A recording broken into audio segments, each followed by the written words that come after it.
খবর শুনছেন বিশ্ব সংবাদ চ্যানেল থেকে। আজ জানাবো পশ্চিমবঙ্গ দেশ বিদেশের বাছাই করা গুরুত্বপূর্ণ তাজা সংবাদ। খবরের শুরুতেই জানিয়ে দেব সংবাদ শিরোনাম, পরে বিস্তারিত। অর্থমন্ত্রীর স্বপন, কার হাতে শিক্ষা? পশ্চিমবঙ্গে মন্ত্রিসভার চূড়ান্ত দপ্তর বন্টন, দেখুন তালিকা। বন্ধ নয়, এবার স্বচ্ছতা। লক্ষ্মীর ভাণ্ডার ও বেকার ভাতা নিয়ে বড় আপডেট দিলেন দিলীপ ঘোষ। দুর্নীতির কথা জানালে কখনো স্টেপ নেওয়া হয়নি বলা হতো, ভুল বোঝাচ্ছে তোমাদের, বিস্ফোরক অভিযোগ শতাব্দী রায়ের। বিরাট ধাক্কা তৃণমূলে, রাজ্যসভায় সুখেন্দুর পর ইস্তফা সুস্মিতা দেবের, একই পথে কোয়েল মল্লিকও।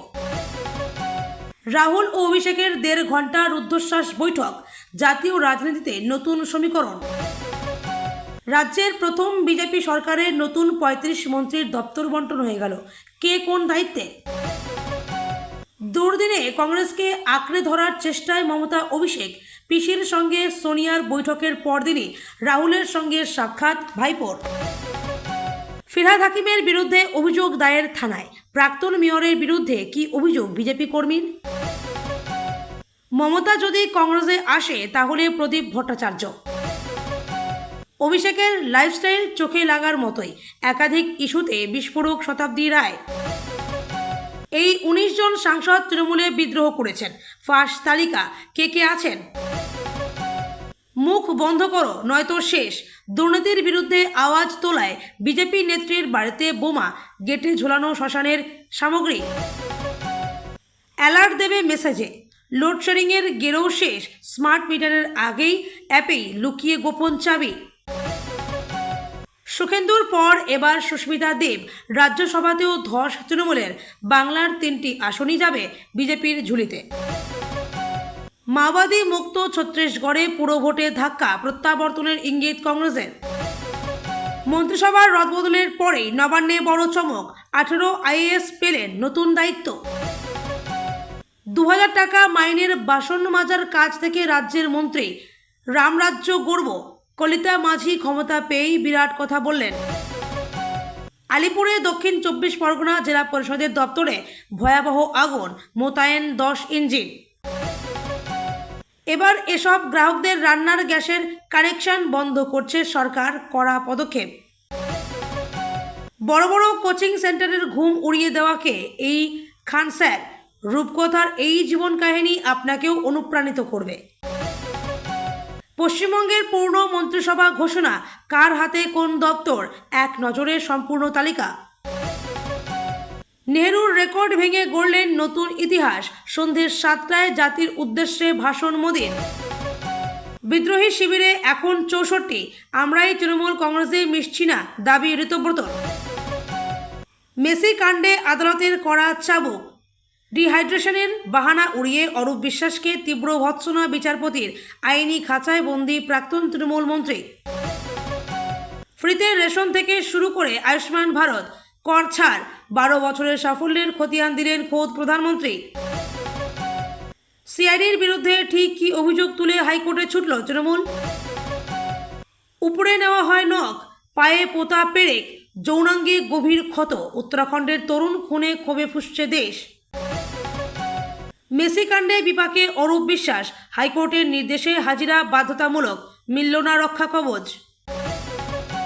তৃণমূলের নজিরবিহীন দুর্দিনে কংগ্রেসে ঘর ওয়াপসির জল্পনা, সঞ্জয় রাউতের মন্তব্যে তীব্র আলোড়ন। মোদির মুকুটে নতুন পালক, প্রশংসায় পঞ্চমুখ তারকারা, কোন প্রত্যাশার কথা শোনালেন অনুপ জলোটা? আইপিএসের পর এবার আইএএস, রাজ্যে 18 আমলার বদলি। পাক অধিকৃত কাশ্মীরে বিক্ষোভ দমনের নামে 30 জনকে হত্যা, আন্তর্জাতিক হস্তক্ষেপ চাইল ভারত। মোদী সরকারের 12 বছর পূর্তিতে পুজো দিলেন দিলীপ ঘোষ, সাংগঠনিক প্রশিক্ষণে জোর। কালসর্প যোগের কালো ছায়া, 11 দিন বিপদের মুখে 5 রাশি, আপনার রাশি কি বিপদে? এতক্ষণ শুনছিলেন সংবাদ শিরোনাম, এখন আসছি বিস্তারিত খবরে। পশ্চিমবঙ্গের প্রথম বিজেপি সরকার গঠনের পর মন্ত্রিসভার সম্প্রসারণ নিয়ে দীর্ঘ প্রতীক্ষার অবসান ঘটল। গত 1 জুন রাজ্যপাল RN রবির উপস্থিতিতে লোকভবনে যে 35 জন বিধায়ক মন্ত্রী হিসেবে শপথ নিয়েছিলেন, আজ তাদের দায়িত্ব বন্টন করা হলো। মুখ্যমন্ত্রী শুভেন্দু অধিকারী নেতৃত্বাধীন এই সরকারে এখন মোট মন্ত্রীর সংখ্যা 41। যদিও মুখ্যমন্ত্রীও রয়েছেন তাদের ভিতরে, কিন্তু ক্রীড়ামন্ত্রী নিশীথ প্রামাণিকের দায়িত্ব ভাগ করা হয়েছে। কাকে কোন দপ্তর দেওয়া হলো দেখে নিন এক নজরের তালিকা। নতুন মন্ত্রিসভায় আঞ্চলিক ভারসাম্য, জাতিগত সমীকরণ এবং লিঙ্গ বৈচিত্র্যের ওপর বিশেষ গুরুত্ব দিয়েছেন বিজেপির কেন্দ্রীয় নেতৃত্ব। 10 জন মন্ত্রী উত্তরবঙ্গ থেকে উঠে এসছেন, যা রাজ্যের ইতিহাসে নজিরবিহীন। এছাড়াও মন্ত্রিসভায় নারীর অংশগ্রহণ বেড়েছে, যার মধ্যে অগ্নিমিত্রা পাল এবং মালতী রাভা রায়ের মতো গুরুত্বপূর্ণ মুখ রয়েছেন। এদিনের তালিকায় 13 জন পূর্ণমন্ত্রী ও 3 জন স্বাধীন দায়িত্বপ্রাপ্ত প্রতিমন্ত্রী এবং 19 জন প্রতিমন্ত্রীর নাম রয়েছে। এক নজরে রাজ্যের নতুন মন্ত্রীদের তালিকা। পূর্ণমন্ত্রী: 1. শুভেন্দু অধিকারী, স্বরাষ্ট্র দপ্তর, ভূমি ও ভূমি রাজস্ব, বিদ্যুৎ দপ্তর, তথ্য ও সংস্কৃতি দপ্তর সহ যেগুলির দায়িত্ব ভাগ করা হয়নি সেগুলি নিজের কাছে রেখেছেন মুখ্যমন্ত্রী। 2. নিশীথ প্রামাণিক, উত্তরবঙ্গ উন্নয়ন দপ্তর, জলসম্পদ তদন্ত ও উন্নয়ন দপ্তর।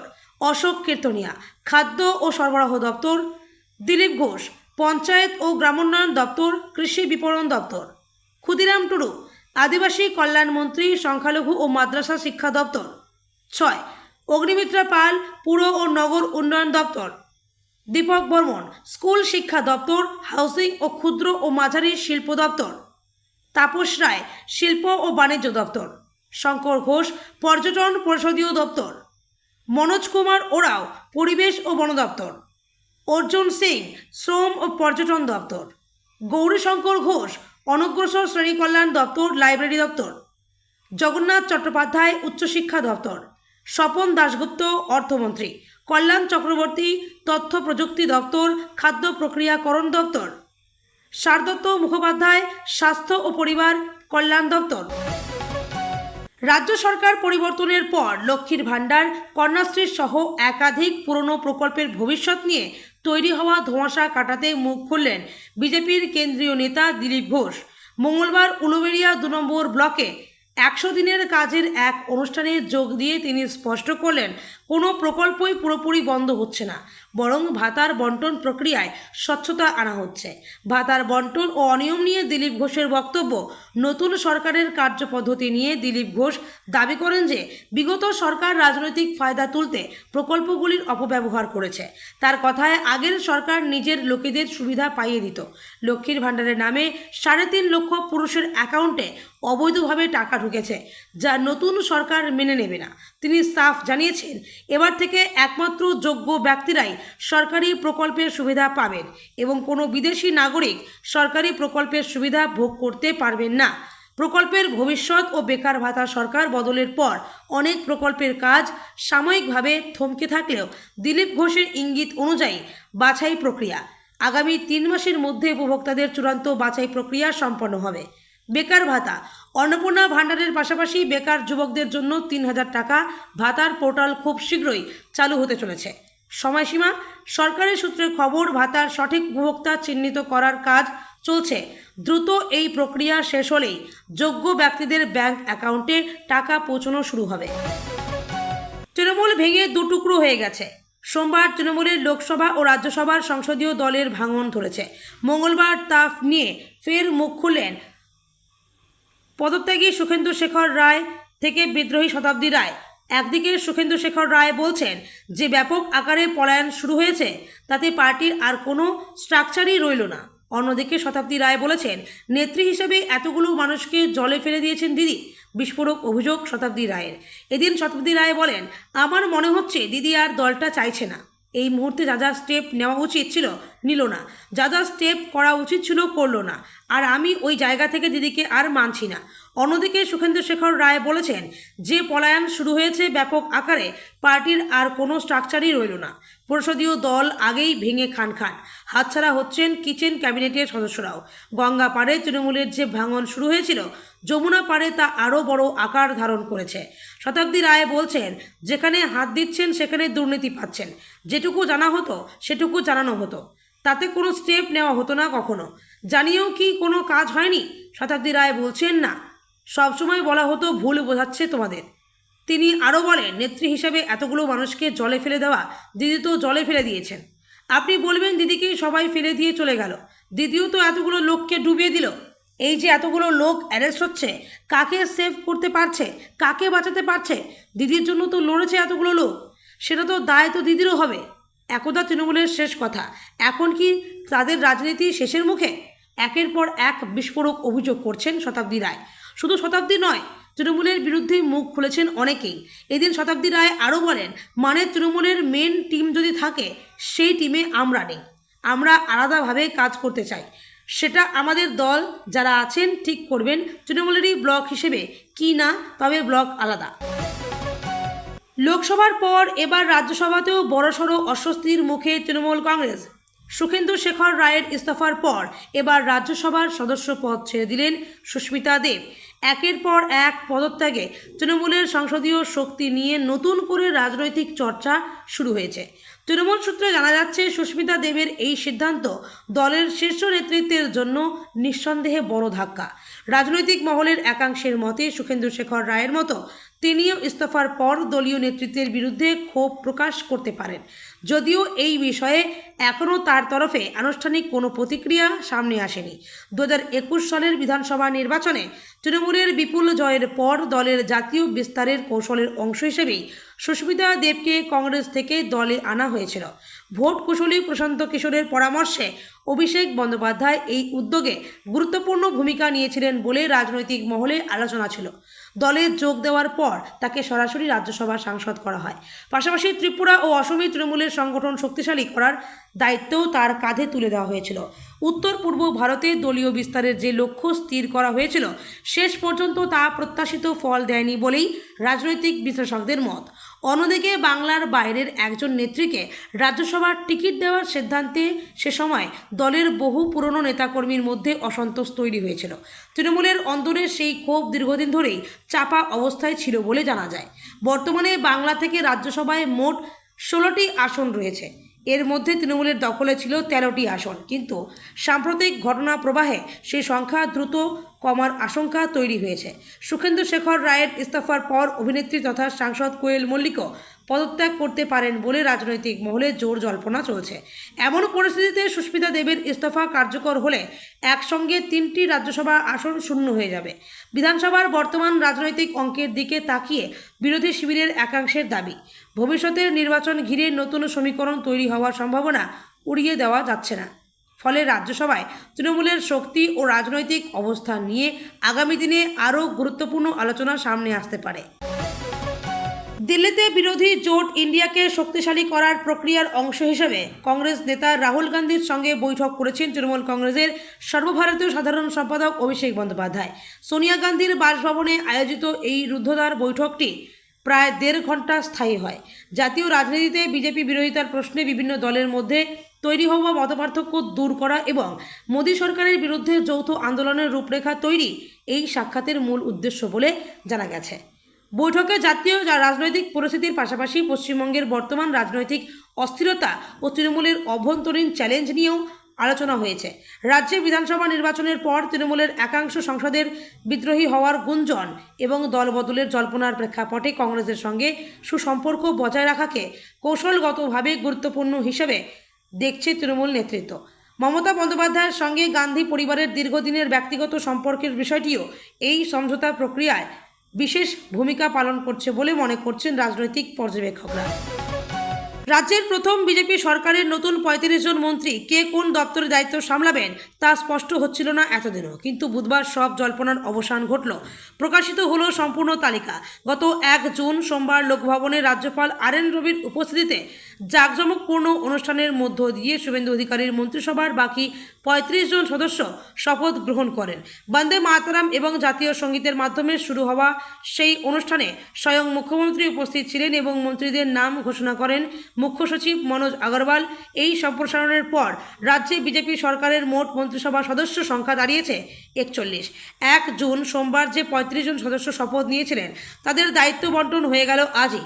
দেখে নিন কারা তারা: তাপস রায় মানিকতলা, মনোজ ওরাও কুমারগ্রাম, অর্জুন সিং নোয়াপাড়া, গৌরীশঙ্কর ঘোষ মুর্শিদাবাদ, দীপক বর্মন ফালাকাটা, শারদত্ত মুখোপাধ্যায় বিধাননগর, অরূপ কুমার দাস কাথি দক্ষিণ, স্বপন দাশগুপ্ত রাসবিহারী, জগন্নাথ চট্টোপাধ্যায় সিউড়ি, কল্যাণ চক্রবর্তী খড়দহ, শঙ্কর ঘোষ শিলিগুড়ি, অজয় পোদ্দার কুলটি, দুধকুমার মণ্ডল ময়ূরেশ্বর, মালতী রাভা রায় তুফানগঞ্জ, রাজেশ মাহাতো গোপীবল্লভপুর, ইন্দ্রনীল খা বেহালা পশ্চিম, অশোক দিন্দা ময়না, কৌশিক চৌধুরী রায়গঞ্জ, জুয়েল মুর্মু হবিবপুর, হরেকৃষ্ণ বেরা তমলুক, শান্তনু প্রামাণিক ভগবানপুর। মঙ্গলবার দিল্লির 10 জনপথে সোনিয়া গান্ধীর বাসভবনে গিয়ে কংগ্রেস নেত্রীর সঙ্গে সাক্ষাৎ করেছিলেন তৃণমূল নেত্রী। আর বুধবার সকালে ওই বাড়িতেই রাহুল গান্ধীর সঙ্গে দেখা করলেন তৃণমূলের সর্বভারতীয় সাধারণ সম্পাদক অভিষেক বন্দ্যোপাধ্যায়। মমতা বন্দ্যোপাধ্যায়ের পর এবার 10 জন পথে গেলেন অভিষেক বন্দ্যোপাধ্যায়। মঙ্গলবার দিল্লির 10 জনপথে সোনিয়া গান্ধীর বাসভবনে গিয়ে কংগ্রেস নেত্রীর সঙ্গে সাক্ষাৎ করেছিলেন তৃণমূল নেত্রী। আর বুধবার সকালে ওই বাড়িতেই রাহুল গান্ধীর সঙ্গে দেখা করলেন তৃণমূলের সর্বভারতীয় সাধারণ সম্পাদক অভিষেক বন্দ্যোপাধ্যায়। তৃণমূল সূত্রের খবর, রাহুল এবং অভিষেকের মধ্যে প্রায় 1.5 ঘন্টা ধরে বৈঠক হয়। দুজনের মধ্যে ইতিবাচক বৈঠক হয়েছে বলে ওই সূত্রের দাবি। সংবাদ সংস্থা পিটিআই সূত্র উদ্ধৃত করে জানিয়েছে, বিরোধী জোট ইন্ডিয়াকে শক্তিশালী করার বিষয়ে আলোচনা হয়েছে দুই নেতার মধ্যে। কিভাবে মতপার্থক্য দূরে সরিয়ে বিজেপি বিরোধিতার প্রশ্নে দলগুলি এককাঠ্টা হতে পারে তা নিয়েও আলোচনা হয়। তবে তৃণমূল সূত্রের খবর, বৈঠকে পশ্চিমবঙ্গের বর্তমান রাজনৈতিক পরিস্থিতি নিয়েও কথাবার্তা বলেছেন রাহুল এবং অভিষেক। বিধানসভা নির্বাচনে পরাজয়ের পর একের পর এক ধাক্কা খাচ্ছে তৃণমূল। পরিষদীয় দলের পর সংসদীয় দলেও ভাঙন ধরেছে। তৃণমূলের 20 জন লোকসভার সাংসদ বিদ্রোহী হয়ে বিজেপির নেতৃত্বাধীন শাসক জোট এনডিএকে সমর্থন করার সিদ্ধান্ত নিয়েছেন। এই পরিস্থিতিতে রাহুল অভিষেক বৈঠককে তাৎপর্যপূর্ণ বলেই মনে করা হচ্ছে। রাজনৈতিক মহলের একাংশের মতে, দুর্দিনে কংগ্রেসকে আঁকড়ে ধরে ঘুরে দাঁড়াতে চাইছেন মমতা এবং অভিষেক। সেই কারণেই মমতা সোনিয়া বৈঠকের পরের দিনই অভিষেক রাহুলের দুয়ারে গেলেন বলে মনে করছেন অনেকে। সোমবারই বিরোধী জোট ইন্ডিয়ার বৈঠকে মমতা এবং সোনিয়ার সৌজন্য সাক্ষাৎ হয়েছিল। একে অপরকে আলিঙ্গন করেছিলেন তারা। তার পরের দিনই বিকেলেই সোনিয়ার বাসভবনে গিয়ে তার সঙ্গে দেখা করেন মমতা। ঘটনাচক্রের সেই সময়ে আবার সই জাল কাণ্ডের তদন্তে মমতার বাড়ির সংলগ্ন তৃণমূল কার্যালয়ে তল্লাশি চালায় পুলিশ। রাজ্যের প্রাক্তন পুর ও নগরোন্নয়ন মন্ত্রী তথা কলকাতার প্রাক্তন মেয়র ফিরহাদ হাকিমের বিরুদ্ধে বিধাননগর দক্ষিণ থানায় অভিযোগ দায়ের করা হয়েছে। বছর দেড়েক আগে মহিলাদের উদ্দেশ্যে কুরুচিকর মন্তব্য, প্রধানমন্ত্রীকে অপমানজনক ভাষায় আক্রমণ এবং ধর্মীয় উস্কানিমূলক বক্তব্য দেওয়ার অভিযোগ তুলে তার গ্রেপ্তারির দাবি জানিয়েছেন বিজেপি কর্মী সঞ্জয় পয়রা। বুধবার সকালে বিধাননগর দক্ষিণ থানায় অভিযোগ জমা দেন সঞ্জয় পয়রা। অভিযোগ দায়েরের পর তিনি দাবি করেন, 2024 সালের 7 নভেম্বর সন্দেশখালীতে তৃণমূলের একটি সভায় বক্তব্য রাখতে গিয়ে ফিরহাদ হাকিম মহিলাদের সম্পর্কে অসম্মানজনক মন্তব্য করেছিলেন। পাশাপাশি প্রধানমন্ত্রীকে নিয়েও কটূক্তি ও ব্যঙ্গাত্মক মন্তব্য করেন বলে অভিযোগ। সঞ্জয়ের দাবি, ওই ঘটনার ভিডিও তাদের কাছে রয়েছে। তিনি আরও জানান, ঘটনাটির পরে তারা থানায় অভিযোগ জানাতে এসেছিলেন। পরে সেই সময়ে পুলিশ অভিযোগ গ্রহণ করেনি বলে অভিযোগ। তার কথায় সেই সময় ফিরহাদের বিরুদ্ধে অভিযোগ নিতে অস্বীকার করেছিল পুলিশ। এবার পরিস্থিতি বদলেছে, তাই নতুন করে অভিযোগ দায়ের করা হলো। শুধু তাই নয়, 2024 সালে 3 জুলাই একটি সরকারি অনুষ্ঠান ধর্মীয় উস্কানিমূলক মন্তব্য করার অভিযোগও তোলেন সঞ্জয় পয়রা। তার দাবি, তখনও তিনি ও তার সহযোগীরা থানায় অভিযোগ জানাতে এসেছিলেন, কিন্তু অভিযোগ গ্রহণ করা হয়নি। এবার সেই অভিযোগও নথিভুক্ত হয়েছে বলে জানিয়েছেন তিনি। এবারের বিধানসভা নির্বাচনে গোহারা হেরেছে তৃণমূল কংগ্রেস। মমতা বন্দ্যোপাধ্যায়ের নেতৃত্বে যে তৃণমূল একসময় 34 বছরের বাম শাসনকে অবসানের রাস্তা দেখিয়েছিল, 2026 সালের বিধানসভা নির্বাচনে তারাই অবসান গিয়েছে। বিধানসভায় 80 জন বিধায়কের মধ্যে এখনই 69 জন বিধায়ক বিদ্রোহীর তালিকায় রয়েছেন। দিল্লিতে 28 জন সাংসদের মধ্যে 20 জন মুখ ফিরিয়ে নিয়েছেন। এমন অবস্থায় নেত্রী মমতা বন্দ্যোপাধ্যায়ের হাতে তৃণমূল কংগ্রেসের রাশ থাকবে না, এমনটাই ধরে নেওয়া হচ্ছে। তাহলে মমতা বন্দ্যোপাধ্যায় কী করবেন? রাজনৈতিক কেরিয়ার শেষ, নাকি আবার কংগ্রেসে ফিরবেন 28 বছর পর? 1998 সালে তৃণমূল কংগ্রেসের জন্ম হয়। কংগ্রেস থেকে বেরিয়ে এসে তৃণমূল কংগ্রেস গঠন করেছিলেন মমতা বন্দ্যোপাধ্যায়। তারপর 2011 সালে বামেদের হারিয়ে ক্ষমতা দখল করে তৃণমূল। 2016 এবং 2021 সালে জয়ী হয়েছিল মমতা তৃণমূল কংগ্রেস, কিন্তু চলতি বছরের নির্বাচনে পরাজয়ের পরে মমতা বন্দ্যোপাধ্যায়ের আদপে কী করবেন তা নিয়ে জল্পনা কল্পনা তুঙ্গে। এমন অবস্থায় দিল্লিতে ইন্ডিয়া জোটের বৈঠকে মমতা বন্দ্যোপাধ্যায় গিয়েছিলেন। এরপর আলাদা করে বৈঠক করেন সোনিয়া গান্ধীর সঙ্গে। তখন থেকেই মমতা বন্দ্যোপাধ্যায় কংগ্রেসে ফিরছেন এমন জল্পনা কল্পনা চলছে। টুকরো টুকরো তৃণমূল। ক্ষমতা থেকে সরে যাওয়ার 1 মাসের মধ্যেই ভেঙে খান খান হয়ে গেল তৃণমূল। একের পর এক সাংসদ থেকে বিধায়ক প্রত্যেকেই মুখ খুলছে দলের বিরুদ্ধে। কেউ বলছেন তারা আগেই বুঝতে পেরেছিলেন দুর্নীতির কথা, কিন্তু দলকে জানিয়েও কোনো লাভ হয়নি। কেউ কেউ আবার বলছেন একাধিক বিষয় নিয়ে দলের নেতৃত্বের সঙ্গে কথা বলার চেষ্টা করে সুযোগই পাওয়া যায়নি শেষমেশ। সম্প্রতি তৃণমূলকে নিয়ে একের পর এক বিস্ফোরক অভিযোগ করেছেন শতাব্দী রায়। মুখ খুলছেন শুধু মমতা বন্দ্যোপাধ্যায় নন, অভিষেক বন্দ্যোপাধ্যায়কে নিয়েও। অভিষেকের জীবনযাত্রা নিয়ে বিস্ফোরক শতাব্দী রায়। এদিন শতাব্দী রায় বলেন, আমি যেটা ভুল বলছি সেটা হচ্ছে ওর লাইফস্টাইল। ও অভিষেক বন্দ্যোপাধ্যায় দলের যেভাবে জীবনযাত্রা তৈরি করেছে সেটা চোখে লাগার মতো, এবং তাতেই মনে ওর চলাফেরা, তাতেই কিন্তু ও সবার কাছে অভিযোগের কারণ। যেখানে দিদি মাটিতে বসে চা খায় সেখানে অভিষেক মাটিতে বসে না। সেখানেই শেষ নয়, শতাব্দী রায় আরও বলেন, যেখানে হাত দিচ্ছেন সেখানে দুর্নীতি পাচ্ছেন। যেটুকু জানা হতো সেটুকু জানানো হতো, তাতে কোনো স্টেপ নেওয়া হতো না কখনো। জানিয়েও কি কোনো কাজ হয়নি? শতাব্দী রায় বলছেন না, সবসময় বলা হতো ভুল বোঝাচ্ছে তোমাদের। তিনি আরও বলেন, নেত্রী হিসেবে এতগুলো মানুষকে জলে ফেলে দেওয়া, দিদি তো জলে ফেলে দিয়েছেন। আপনি বলবেন দিদিকেই সবাই ফেলে দিয়ে চলে গেল, দিদিও তো এতগুলো লোককে ডুবিয়ে দিল। এই যে এতগুলো লোক অ্যারেস্ট হচ্ছে, কাকে সেভ করতে পারছে, কাকে বাঁচাতে পারছে? দিদির জন্য তো লড়েছে এতগুলো লোক, সেটা তো দায় তো দিদিরও হবে।